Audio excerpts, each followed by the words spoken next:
예수님의 본격적인 공생의 사역이 시작이 됐습니다. 회당에서 들어가서 말씀을 전하시고 병자들을 고치시고 귀신을 내어 쫓으시고 복음을 증거하시는 예수님의 사역이었죠. 근데 모든 이가 다 그 사역을 환영해 주는 건 아니었어요. 종교 지도자들, 특별히 오늘 본문에 나온 바리새인과 서기관들은 예수님을 곳곳에서 이렇게 엿보면서 또한 대립하면서 싸움을 걸어왔습니다. 예수님은 그들과의 싸움의 현장에서 의미심장한 말씀을 전하셨습니다. 오늘 본문 직전에 있는 누가복음 5장 38절에 이런 말씀을 하셨어요. 새 포도주는 새 부대에 넣어야 할 것이니라. 이 말씀은 지금도 믿는 자들이건 믿지 않는 자들이건 모두가 잘 인용하는 말씀이기도 합니다. 새 시대 속에서는 새로운 리더십과 또한 새로운 세계관을 가지고 또한 복음을 재해석하면서 나아가야 함을 예수님은 설명한 것이죠.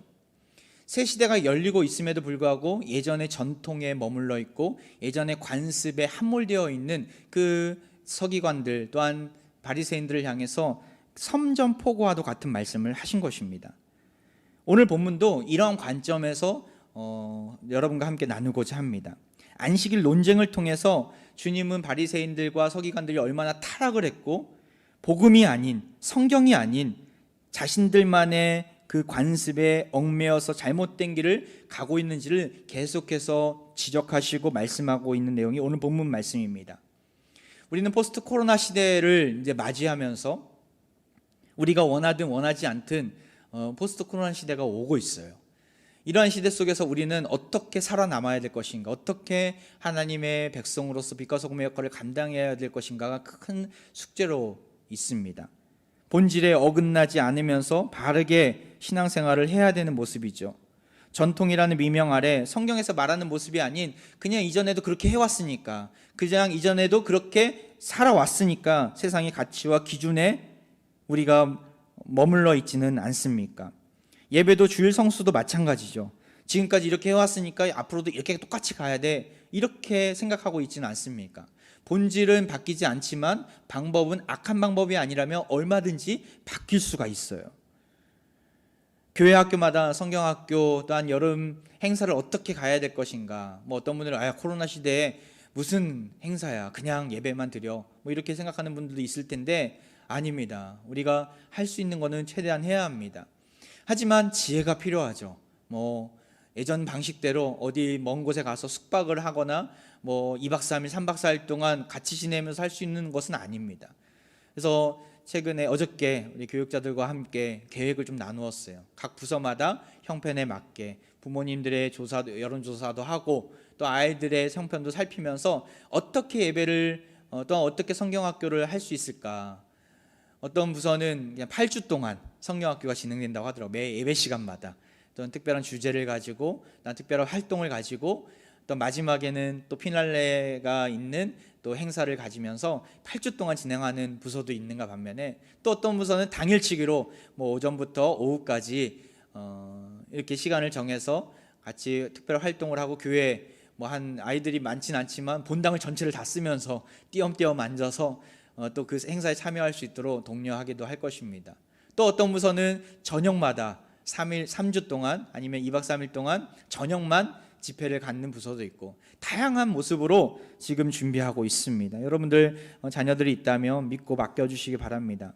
우리가 중요한 것은 이 여름날에 그냥 가만히 집에 머물러 있는 것이 아니라 주님께서 주시는 그 쉼의 자리 속에서 함께 예배하고 말씀을 나누고 풍성한 교제를 하면서 더욱더 깊은 주님과의 교제 가운데 나아가는 것이 중요하죠. 자녀들이든 어른들도 마찬가지입니다. 사실 성경 통독 수련회도 주보에 이제 계획이 나왔는데 원래는 이제 먼 곳에 가서 2박 3일 동안 훅 말씀의 그 자리 가운데 먹고 마시면서 또 같이 교제하면서 하려고 했는데 코로나 시대 때문에 장소는 많이 있지만 가는 게 너무나 부담스러워요. 그래서 교회에서 아직 방법은, 구체적인 방법은 좀 더 이야기해야 되지만 교회에서 이번에는 하려고 합니다. 우리가 본질이 흔들리지 않으면 됩니다. 어떤 모습이든, 그것이 악한 모습이 아니라면 어떤 모습이든 바꿀 수 있는 것이죠. 근데 안타깝게도 오늘 본문에 나온 서기관들과 바리새인들은 그 사실을 알지 못했어요. 방법도 본인들이 자신들이 정한 방법이어야만 했습니다. 예수님이 그토록 새술은 새 부대에 담아야 된다고 외쳤음에도 그들은 깨닫지 못하고 자신의 방법을 밀어붙이면서 사사건건 딴지를 걸면서 호시탐탐 예수님이 자신들이 정한 그 규율에 어긋나는가 어긋나지 않는가 호시탐탐 기회를 노리면서 고발할 준비를 하고 있었던 것이죠. 그들은 그런 상황 속에서 좋은 건수를 하나 발견하게 됩니다. 바로 안식일의 규정을 어기는 예수님과 제자들의 모습이었죠. 예수님의 부활 사건 이후에 초대교회는 안식일이 토요일이었는데 그 토요일에 예배드리는 모습을 주일로 바꾸게 됩니다. 왜냐하면 예수님이 부활하신 날이 주일이었기 때문에 그러하죠. 그리고 이것이 1900 서기 363년 라오디게아 공의회를 통해서 기독교의 기본이 세워지게 됩니다. 주일을 의무적으로 예배하는 날로 정하게 되고 또한 노동을 하지 않는 그 많은 규정도 결정했습니다. 안식일을 주일로 지키면서 예배하는 날로 지키는 공식화되는 계기였던 것이죠. 오늘 저는 여러분과 함께 안식일날, 이 주일날 어떻게 하나님 앞에 나아가야 되는지, 어떤 하나님을 만나야 되는지 안식일의 기본 의미를 나누고자 합니다. 예배 생활이 무너지고 주일을 어떻게 보내야 되는가 혼란스러운 상황 가운데 있지 않습니까? 온라인으로 예배드리는 게 맞는가 과연? 그리고 이렇게 현장 예배에 코로나 위기 속에서 나오는 게 과연 맞는가? 참 혼란스러운 가운데 있어요. 예배 안식일에서 예수님이 의도한 본질이 무엇인지, 어떤 의미가 있는지, 우리가 이 본질을 지켜가면서 어떻게 예배를 드려야 되는지, 어떻게 주일을 보내야 되는지를 여러분과 함께 나누고자 합니다. 오늘 본문에는 두 가지 사건이 기록되어 있어요. 첫 번째 사건은 예수님과 제자들이 밀밭 사이로 걸어갈 때 그 밀밭에 있는 이삭을 먹는 장면이고, 그것을 가지고 딴지를 걷는 바리새인이 등장하죠. 또 한 가지 사건은 회당에서 예수님이 가르치실 때 손 마른 자, 손이 마비된 자를 치유하시는 사건이었어요. 근데 이 사건들의 공통점이 있습니다. 바로 안식일에 일어났다는 거예요. 안식일의 그 규정을 들이대면서 예수님의 사역을 방해하는 바리새인들 그리고 서기관도 등장합니다. 결론부터 말씀드리자면 이 두 사건이 안식일이 어떠한 의미인지에 대해서 설명하는 사건들인데, 먼저 첫 번째 사건에서 이야기하고자 하는 것은 이것입니다. 먼저는 안식일의 주인공은 예수님이라는 거예요.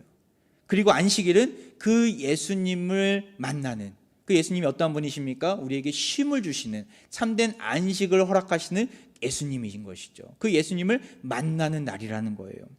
한번 6장 1절 볼까요? 같이 한번 읽어볼까요? 6장 1절 시작. 안식일에 예수께서 밀밭 사이로 지나가실새 제자들이 이삭을 잘라 손으로 비비어 먹으니. 제자들은 너무나 배고팠어요. 예수님은 가난한 분이었어요. 제자들도 마찬가지였죠. 너무나 배가 고팠어요. 사역을 하면서 이리 돌아다니고 저리 돌아다니면서 좀 배고픈 나머지 도저히 안 되겠다 생각을 했던 것 같아요. 밀밭 사이로 지나가고 있을 때 이삭이 있음을 보고 그것을 잘라 손으로 비비면서 먹는 장면이 등장합니다.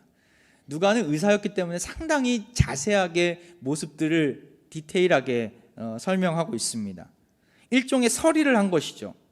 당시 이러한 모습은 죄가 아니었어요. 왜냐하면 신명기 23장에 보면 하나님의 국률의 법이 나옵니다. 신명기 23장 25절 내 이웃의 곡식밭에 들어갈 때는 내가 손으로 그 이삭을 따도 되느니라. 다만 내 이웃의 곡식밭에 낫을 대지는 말지니라.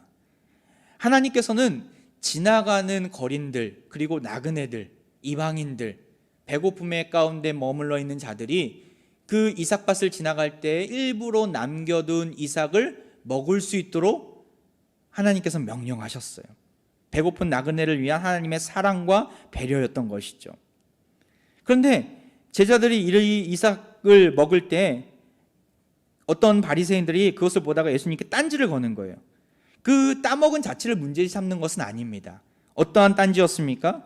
지금이 어느 때인데 먹느냐는 거예요. 지금이 어느 때인데. 지금이 어느 때였습니까? 바로 안식일이었던 것이죠. 안식일에 해서는 안 되는 일을 제자들과 예수님이 하시는 모습을 보면서 공격하는 모습이에요. 구약에 보면 안식일에 대한 규정을 이야기할 때 일을 해서는 안 된다라는 규정이 있습니다. 그런데 이삭을 따먹어도 되냐, 따먹지 말아야 되냐, 뭐 물을 길러와도 되냐, 길러오지 않아도 되냐, 뭐 어떤 물건을 옮겨도 되냐, 옮겨두지 않아도 되냐, 이런 부분들은 없어요. 일을, 노동을 하지 말라는 기본 큰 전제만 이야기합니다.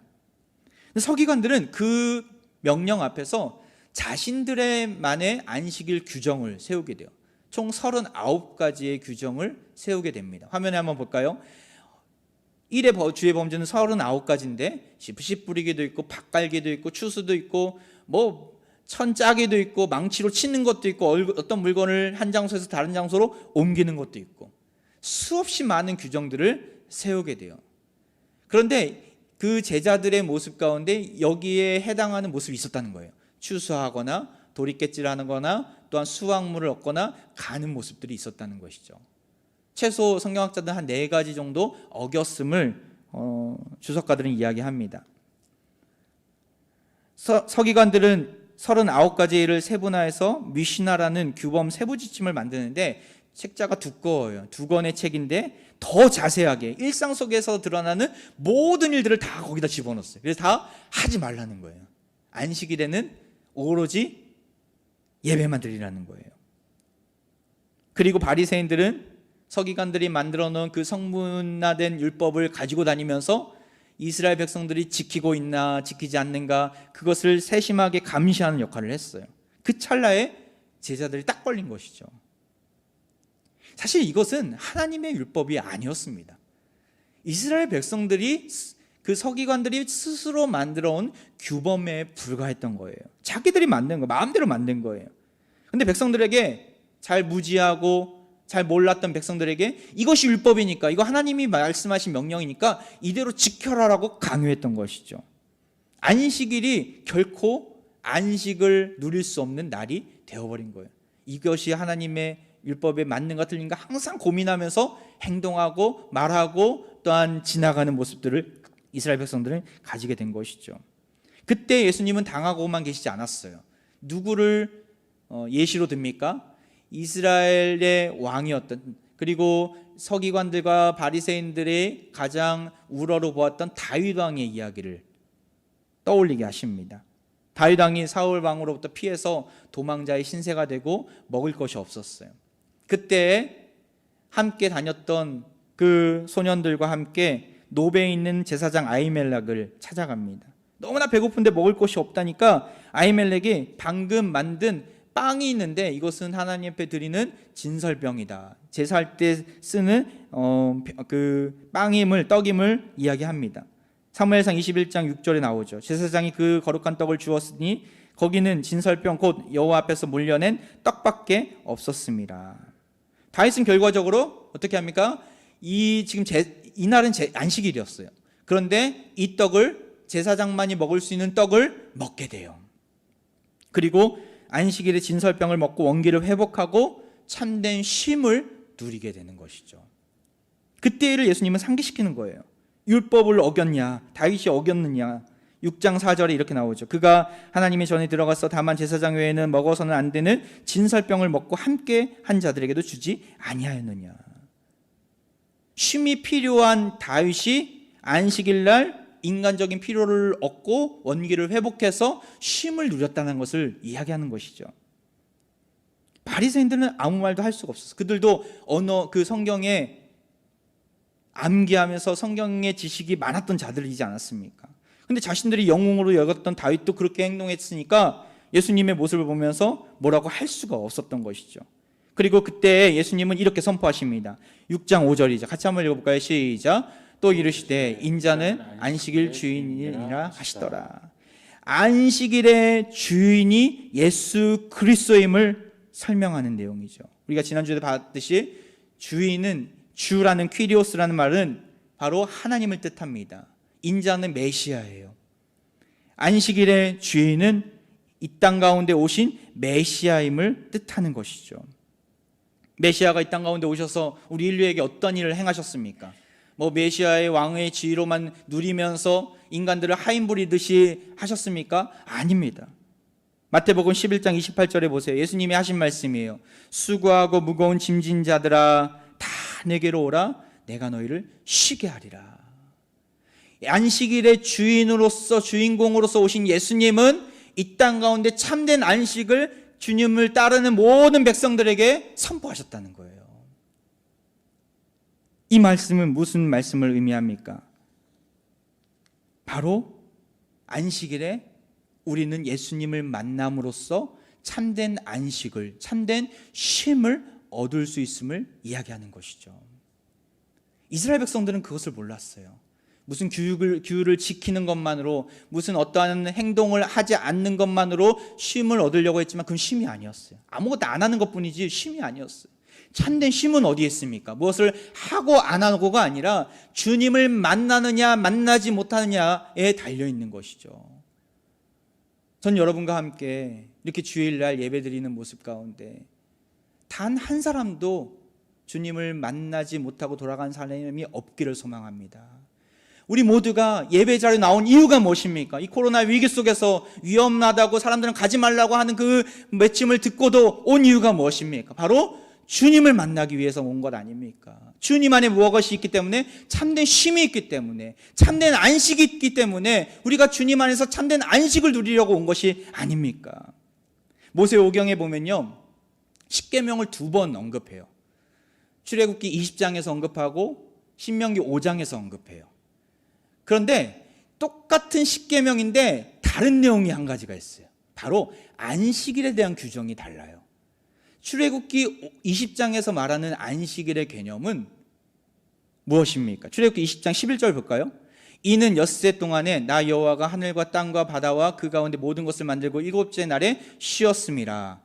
같이 한번 읽어볼까요? 시작. 그러므로 나 여호와가 안식일을 복되게 하여 그날을 거룩하게 하였느니라. 출애굽기 20장은 출애굽한 이스라엘 백성들 1세대들에게 선포한 말씀이었어요. 그런데 하나님이 모세를 통해서 말씀하실 때 왜 안식일을 거룩하게 지켜야 되는가 말씀하실 때 창조주 하나님에 대해서 언급하십니다.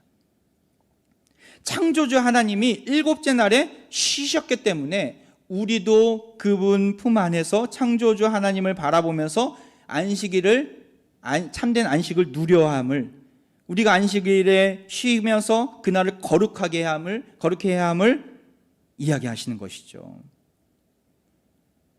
창조주 하나님을 만나는 시간이 바로 안식일이라는 거예요. 왜 만납니까? 창조주 하나님을 만나면 어떤 일이 일어납니까? 우리를 창조케 하신다는 거예요. 우리를 소생케 하세요. 세상에 지쳐있고 넘어져 있고 온갖 불안과 여러 가지 염려로 인하여서 우리 자신 심신이 어려운 가운데 있는데 안식일날 주님의 품으로 나아갈 때 창조주 하나님께서 우리를 만나주시고 우리를 새롭게 일으켜 주신다는 거예요. 여러분, 이런 은혜가 우리 가운데 있기를 소망합니다. 예배 자리에 왜 나옵니까? 1시간 반, 이 시간에 어떤 일이 일어난다는 거예요? 우리를 새롭게 하신다는 거예요. 우리를 새 창조하신다는 거예요. 그리고 나서 새 창조된 모습으로 다시금 세상 가운데 나아간다는 거예요. 예배 가운데 그런 은혜가 없으면 예배 나올 필요가 없어요. 그런 기대감이 없으면 예배 뭐하러 나옵니까? 여러분, 밤에 잠을 잘 주무십니까? 신방하면서 많은 분들이 암에도 걸린 분도 있고 또한 여러 가지 질병으로 인해서 힘들어하는 분도 있지만 정말 암에 못지않게 여러 가지 질병으로 인해서 정말 많은 질병 중에서 참 힘들어하는 모습 중에 하나가 바로 잠이더라고요. 잠을 못 주무시더라고요. 잠을 못 자니까 그것이 계속 누적이 되면서 다른 증상으로 튀어나오더라고요. 불안하고 어떻게 해야 될지 몰라 막막하고 과연 버틸 수 있을까 걱정과 근심이 몰려드니까 잠이 안 오는 거예요. 오늘 이 자리 가운데 하나님은 사랑하는 자에게 잠을 주십니다. 우리에게 평안한 마음, 흔들리지 않는 주님의 놀라운 평안함이 찾아오기를 믿습니다. 이 시간 잘하는 말씀이 아닙니다. 눈 감고 계신 분들이 있는데 줄지 마십시오. 하나님을 만났을 때 평안함이 찾아온다는 거예요. 그리고 그 힘을 가지고 우리에게 주어진 삶 속에서 정말 우리가 흔들리지 아니하고 또한 잠을 자야 될 때 푹 자면서 정말 주님으로부터 주시는 오는 그런 회복함의 은혜를 경험할 수 있다는 것이죠. 어제 제가 충격적인 이야기를 들었어요. 집에 가는데 집사람이 얘기하더라고요. 큰애랑 얘기를 최근에 했는데 아빠가 너무나 낯선다는 거예요. 낯선 남자라는 거예요. 아, 드디어 올 때가 왔구나. 이제 사춘기 5학년 나이인데 단둘이 있으면 어색하다는 거예요. 나는 전혀 안 어색한데 딸에는 제가 어색하다는 거예요. 아, 이걸 어떻게 받아들여야 될지. 사춘기 시절, 사춘기 자녀를 보낸 분들 저한테 팁을 주시기 바랍니다. 어떻게 극복해야 될지. 항상 같은 공간에 있었음에도 불구하고 대화가 적어지고 또한 이렇게 서로에 있어서 관심이 적어지니까 낯선 관계로 간다는 것이죠. 저는 어저께 이야기를 들으면서 오늘 말씀을 준비하면서 저는 하나님에 대해서 어떻게 여기고 있는가? 예수님을 낯선 분으로 모셔두고 있지는 않는가?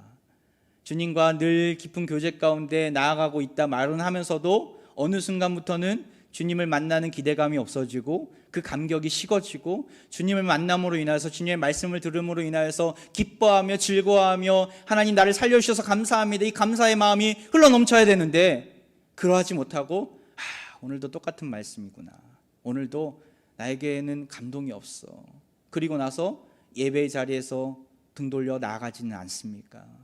저희 모습을 보게 되더라고요. 여러분들은 어떻습니까? 주님 안에 참된 쉼이 있음을 경험하시길 바랍니다.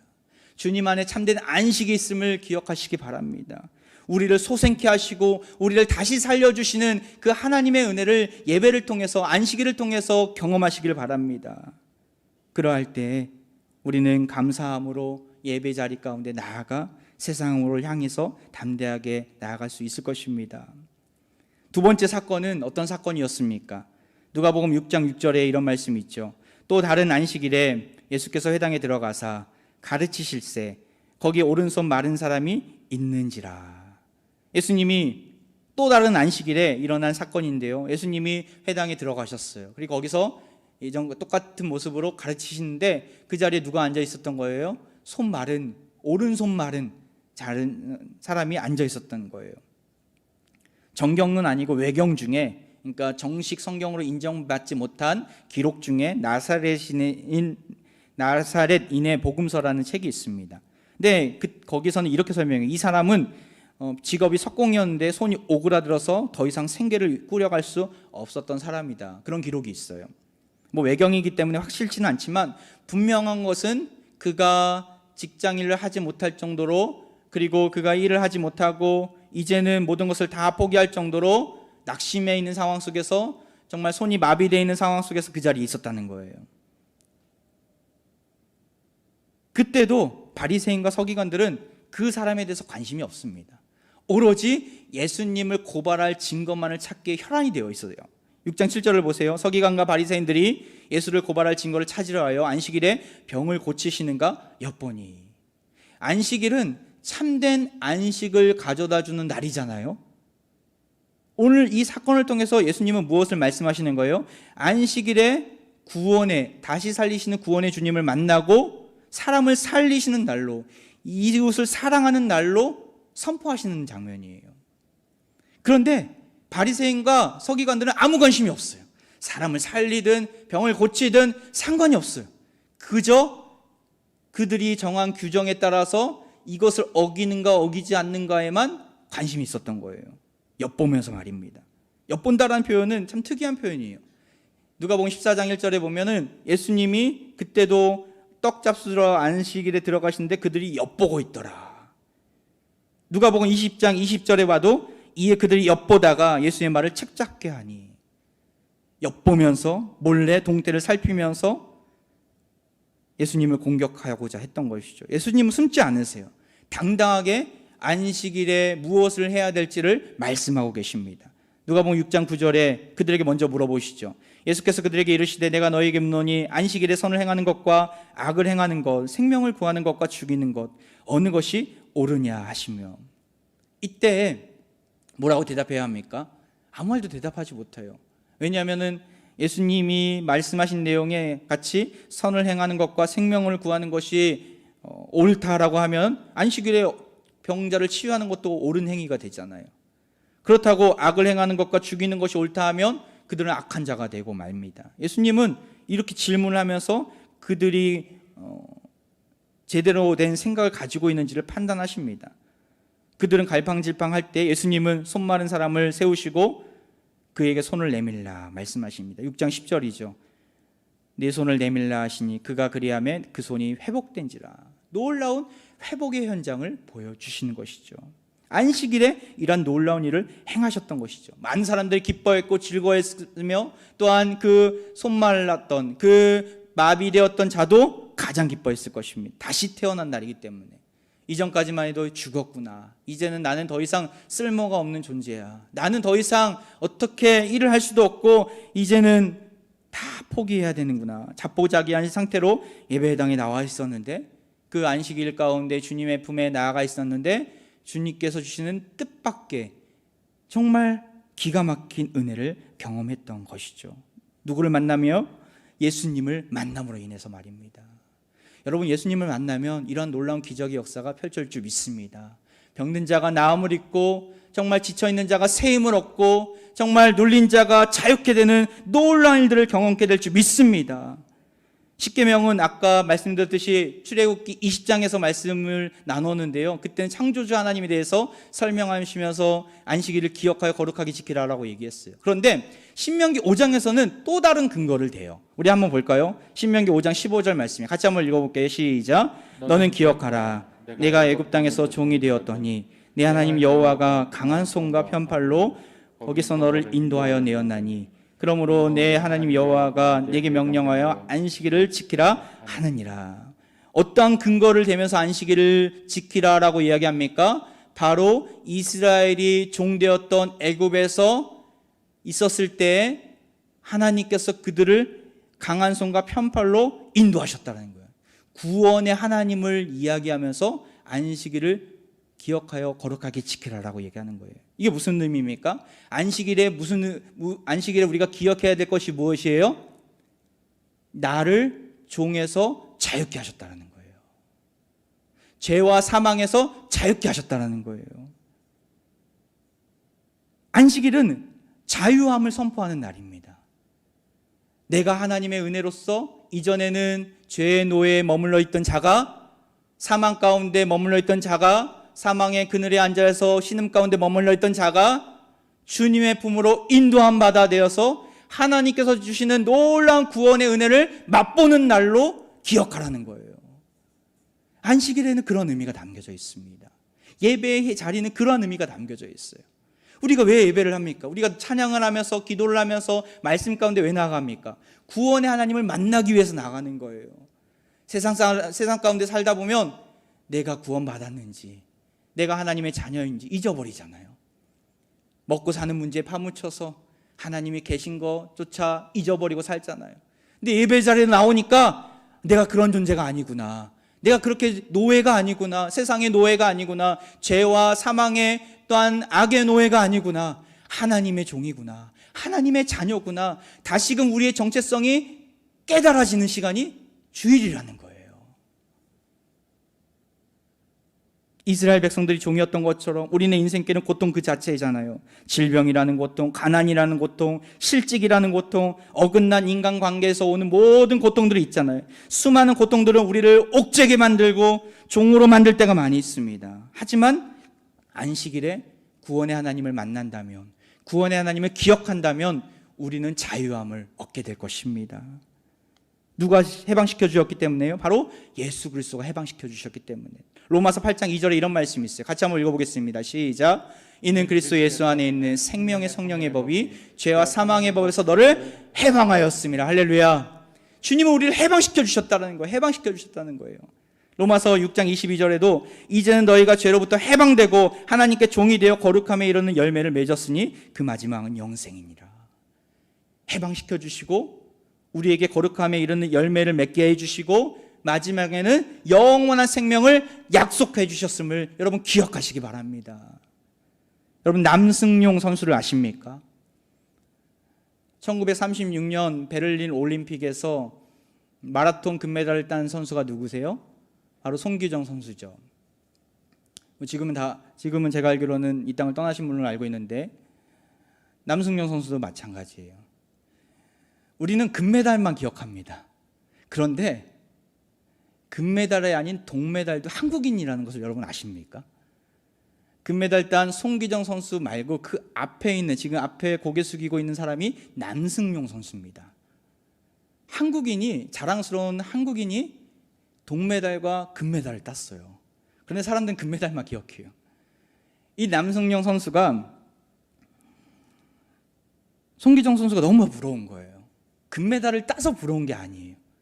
우리 같이 그가 얘기했던 내용이 있습니다.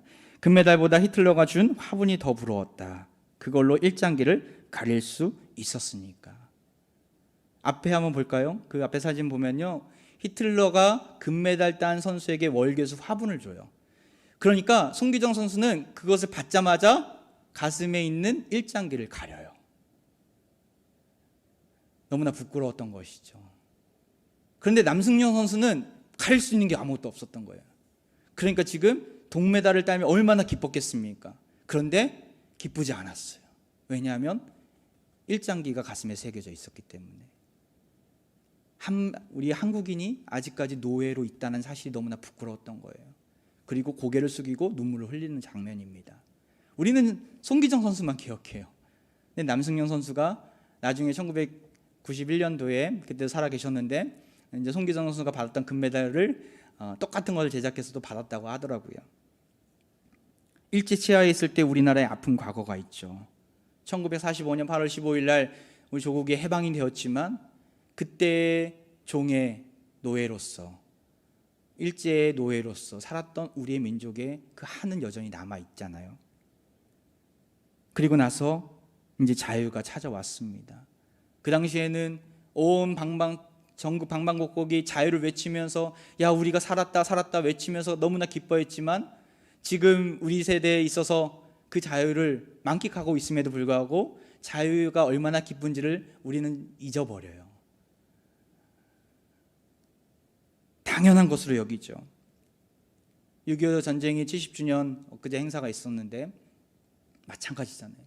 전쟁이 얼마나 우리를 고통스럽게 하는지, 분단 국가라는 그 아픔이 얼마나 큰지를 우리 세대는 많이 잊어버리고 있잖아요. 구원과 예배도 마찬가지입니다. 구원받은 것이 얼마나 귀한지, 예배드리는 것이 얼마나 귀한지 우리는 쉽게 잊어버려요.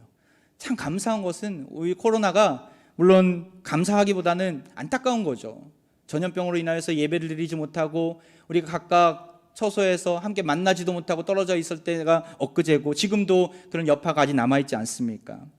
그런데 오히려 저나 유의보게 되는 것은 예배를 이렇게 들을 수 있는 게 얼마나 감사한지, 하나님 앞에 안식일날, 주일날 나와서 하나님을 찬양하고 예배하며 말씀을 들을 수 있는 이 자리가 얼마나 소중한지를 다시금 알게 됐다는 거예요. 기회를 다시 놓치고 싶지는 않습니다. 우리는 매 예배 시간마다 우리를 구원하신 주님을 만나는 자들이에요. 그 구원의 감격을, 예배의 감격을 회복하시길 바랍니다. 주님께서 불러주신 이 자리가 얼마나 귀한지, 하나님께서 불러주신 이 예배 자리가 얼마나 놀라운 은혜가 있는지를 여러분 기억하시기 바랍니다. 그리고 다시는 이 기회를 놓치지 마시기 바랍니다. 우리에게 자유가 주어졌을 때, 우리에게 구원의 은혜가 주어졌을 때, 우리에게 해방이 주어졌을 때, 그냥 예전에 있었던 과거의 역사가 아니라 지금 이 시대를 살아가는 우리에게 주신 놀라운 축복임을 기억하면서 하나님 앞에 그 해방을 허락하신, 그 구원의 은혜를 베풀어 주신 그 하나님 앞에 감사하며 매 예배마다, 매 주일마다 감격하며 하나님께 나아가는 우리 화평의 가족 되기를 소망합니다. 오늘 주시는 말씀 의미가 무엇이었습니까? 안식일의 주인공은 예수님이기 때문에 쉼을 주시는 예수님을 만나야 된다는 거예요. 여러분 꼭 만나고 돌아가시길 바랍니다. 예배 시간에 그런 주님을 만나지 못했다면 남아서 주님 앞에 기도하면서 만나고 돌아가세요. 안식일은 또 어떤 의미가 있습니까? 구원의 주님을 만나고, 나를 회방시켜 주시고 나를게 살려주신 그 주님을 만나고, 나만 소유한 그 구원이 아니라 예수님이 치유의 역사를 안식일날 보여주셨던 것처럼 우리도 또한 주님을 몰랐던 자들, 주님의 긍휼이 필요한 자들에게 그리스도의 사랑을 증거하고 선한 영향력을 드러내면서 안식일을 거룩하게 지내야 합니다. 이런 안식일의 의미를 깨닫고 풍성한 쉼을 누리고 구원의 주님을 찬양하며 증거하는 우리 화평의 신실한 가족들 되기를 주의 이름으로 축원드립니다.